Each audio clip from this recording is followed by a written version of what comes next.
Hello and welcome back to my little slice of heaven, and if you're new here, thanks for checking out this channel. I'm here to test out a tarp I repaired, and I do have it in my Bergen. It's thoroughly unpleasant. A weather system's just rattling straight in off the Atlantic, and I'm almost bored of saying that myself. This is British summertime, and it's the time, if you're into like outdoor recreation, it's that respite from wind, rain, cold weather, possibly ice and snow. This is the time we all look forward to. But we had that 3 to 4 week window where it was fantastic weather. Since then, particularly down here in Cornwall, it's just been rain and wind.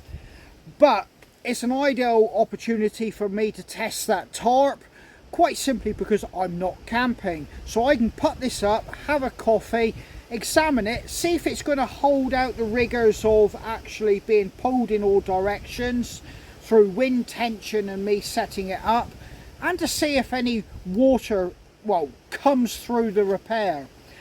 At least I know when I do go out camping, it's going to hold up. So it's a perfect opportunity, and I've got a couple hours. I can set it up and do it, have a cup of coffee here, enjoy being outside in this weather with no pressure of knowing I've got to actually stay dry overnight. So I'm going to do that. I'm going to set it up, and the wind is absolutely horrendous. Like I said, it's nigh on a storm coming through. I don't have to worry too much about trees coming down on me because they're not very big, and 90% of it is fruit trees in here, as you've just seen. So let me get myself set up, get out of this chair. I actually want to get it set up before a real storm or a rainstorm cloud comes through and soaks everything. So yeah, I'm going to get this done. Well, I actually do think I've missed my window of opportunity. I've got rain coming in. The trees are actually dripping through the canopy now. And, well, yeah, I've missed my opportunity. That's what you get for waffling to a camera when I should have been setting up. But you can see it's absolutely hammering down there now.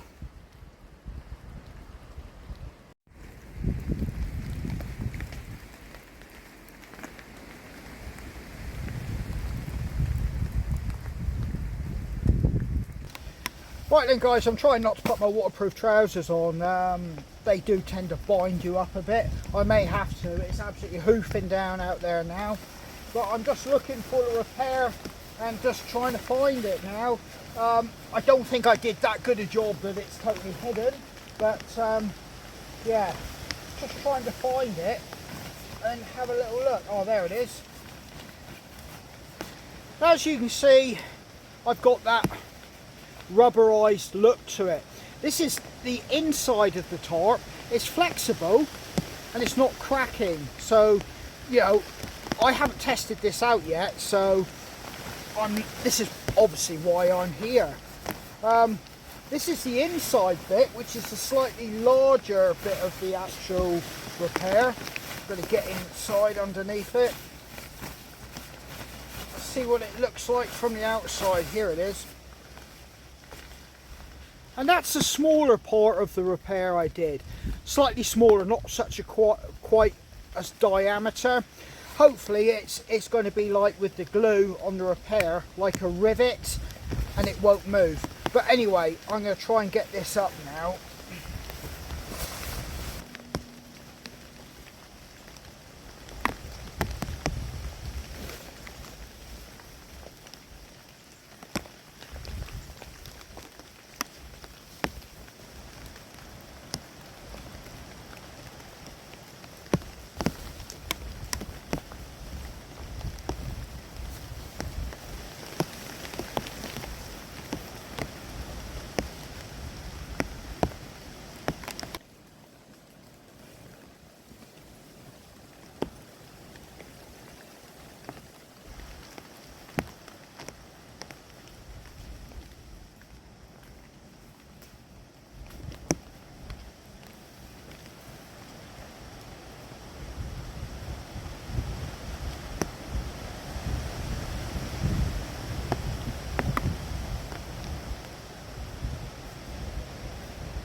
Bit of a schoolboy error there, leaving my top flap open. You know what they say about submarine hatches, and if you leave them open, well, yeah, I've got water everywhere. Thankfully it hasn't gone inside. A lot of the hazelnuts have come down, and my apple trees at home have taken a real battering, and I've lost a lot of fruit.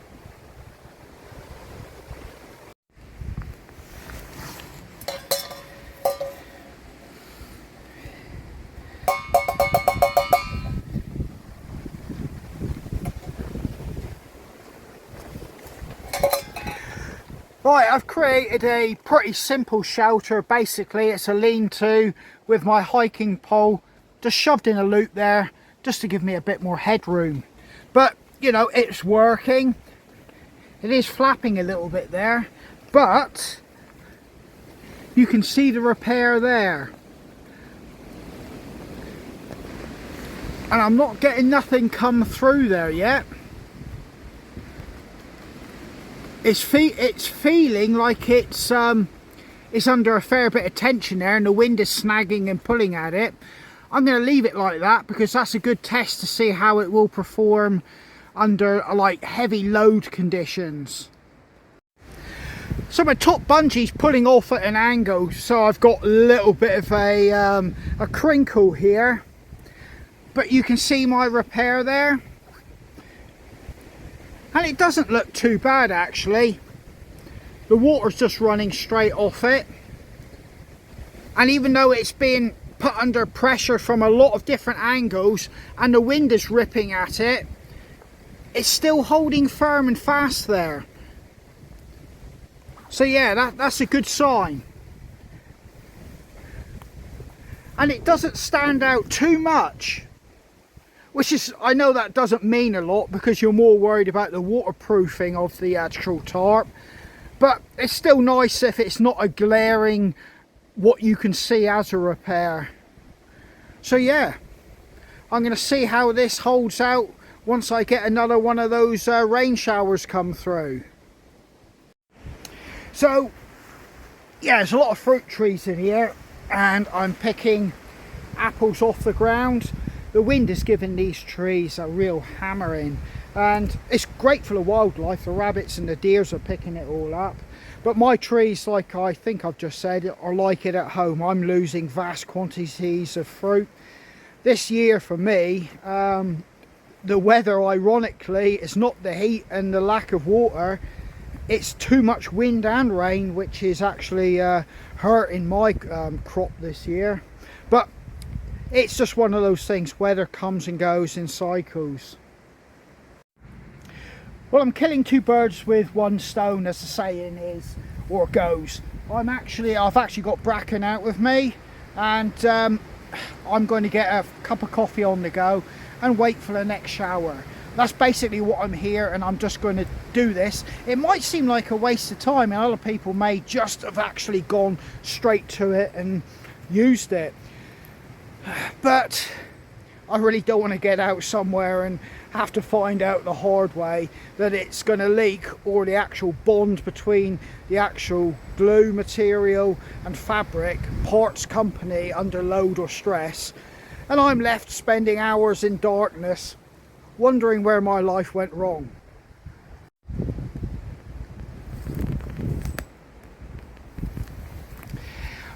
Yep, I do keep him on a very, very long, small bit of chain. Unfortunately for Bracken, or unfortunately for myself, I don't think he's going to learn to respond to recall that well. He comes back when he wants to, and that's no good for me in a rural environment. So he will always be within arm's reach. Bracken's just having a little root around there, sticking his nose in the ground. Now, a dog's nose is many, many more times sensitive than ours, and he's quite partial to the odd worm. I've never known a dog like doing that or eating worms, but he will.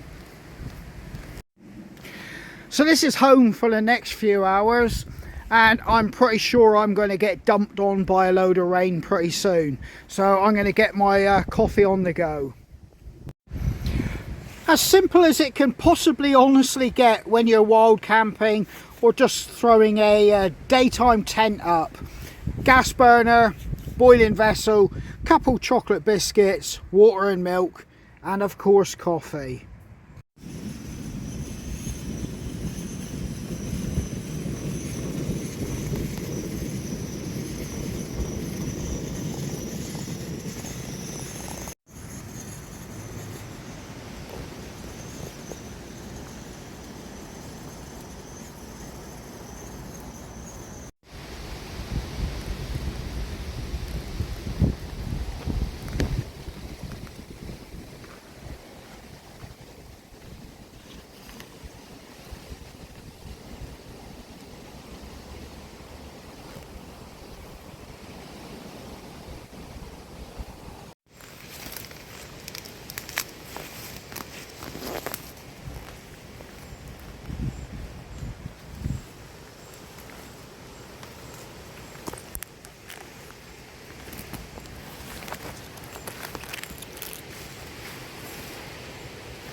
If I was staying here overnight, I would be doing a tarp tent setup, quite simply because it's driving wind and rain.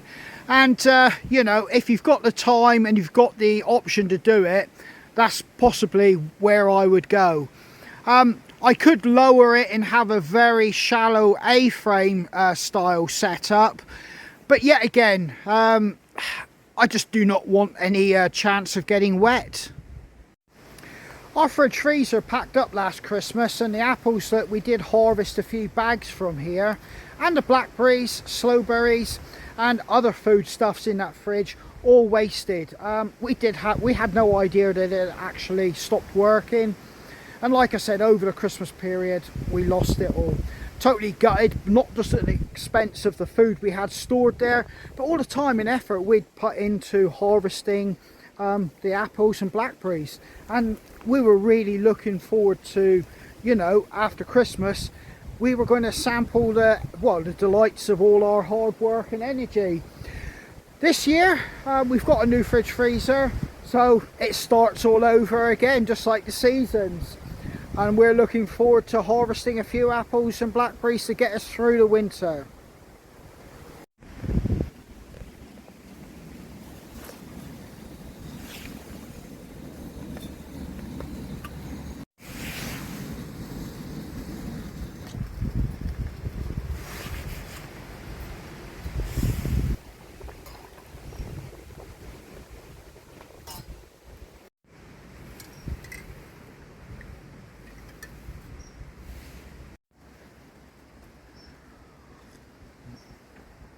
Oh, that's nice.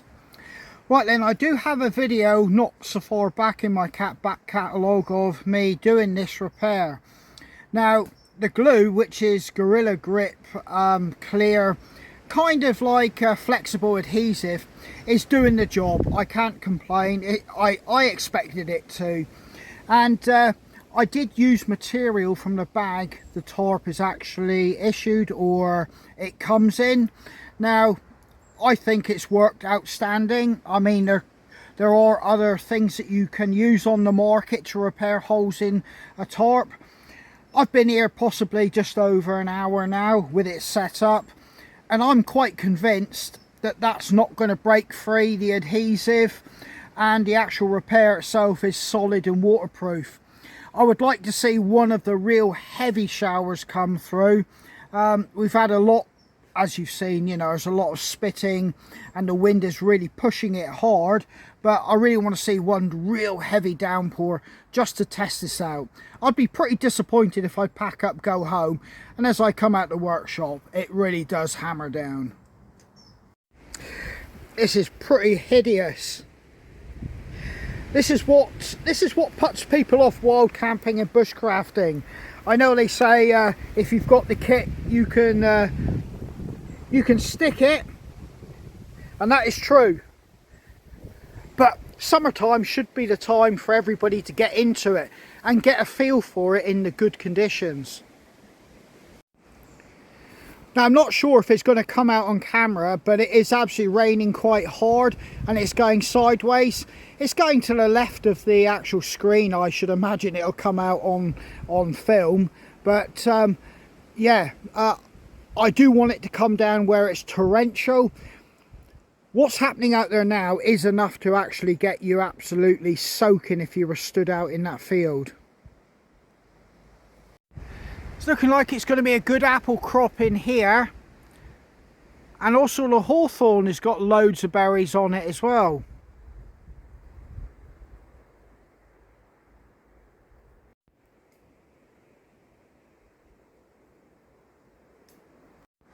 And these apples here are the best apples you could ever taste. If I was skilled enough to know how to get a cutting or graft or whatever the terminology is to actually get one of these trees in my garden, they are the best apples ever. Right then, I know everybody likes nice new shiny equipment and things like that, but we are where we are with the world, and there's probably plenty of you guys out there like me where every penny counts. I will get a new tarp at some point, but I've been able to keep this one going by doing that repair, and I've proved to myself that it's watertight, it's not going to break free or come loose. And I hope, you know, if you have any holes in your tarps and you've seen I've done a repair, that it can be viable and it can get you back in the game, get you back out in the field wild camping and bushcrafting for another few sessions, another few weeks or months or even years, till you can actually buy another piece of equipment which isn't going to eat into your daily expenses. When I get home, I'm going to have to completely wash him. He's covered in mud, leaf litter, dirt. You've seen what my boots were like. That's pretty much what he's like all over. So I've got a fair job cleaning him before he can even go inside. Well, what's happened to the weather, guys?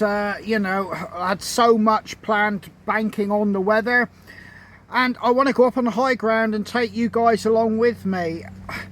It's no point videoing, as I've said in a few videos now, with the weather like this. And I want to do it for my own personal enjoyment, my own curiosity, satisfaction, and need and want, basically. But I want to do that when I can actually reflect back on it in good conditions and savour the moment.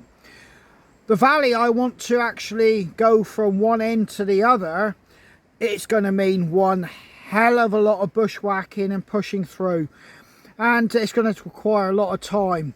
I don't want to do that in horrendously wet or windy conditions. I want to do it in nice conditions, yet again to savour it from my own personal you know, my own personal pleasure, let alone filming it for you guys. Well, that repair is held up. It's not breaking free. It's perfectly anchored there, and it's welded itself to the material, and it's perfectly flexible. It's definitely waterproof. I've had nothing coming through. There is absolutely no way water's going to come through that, and it's just running off. I'm quite happy with that repair, and to be honest with you, I think it's time for me to pack up. Well, all the excitement has got just too much for Bracken, and he's decided to crash there. And you can see the state of his fur. It's actually covered in mud everywhere. My wife would kill me if I took you into the front room like that. Well guys, that huge thunderstorm, shower, torrential rain that I actually want isn't going to come. I've tested it enough. There's been enough showers and spitting rain, driving at some points with this wind, that have basically proved that it's not going to leak when I'm out. And that's all I needed. And I was, like I said, I was more concerned about the weld breaking free, the glue, but it's proved that it will hold, and it's definitely waterproof. There's no water coming through onto the inside. So I hope that proves a point to yourselves that you can actually do a successful repair to a tarp or a tent. and it might just keep you in the game that little bit longer. So this is Andy from Hidden Valley Footpaths. Take care, stay safe, and I hope to catch you guys out on the trail.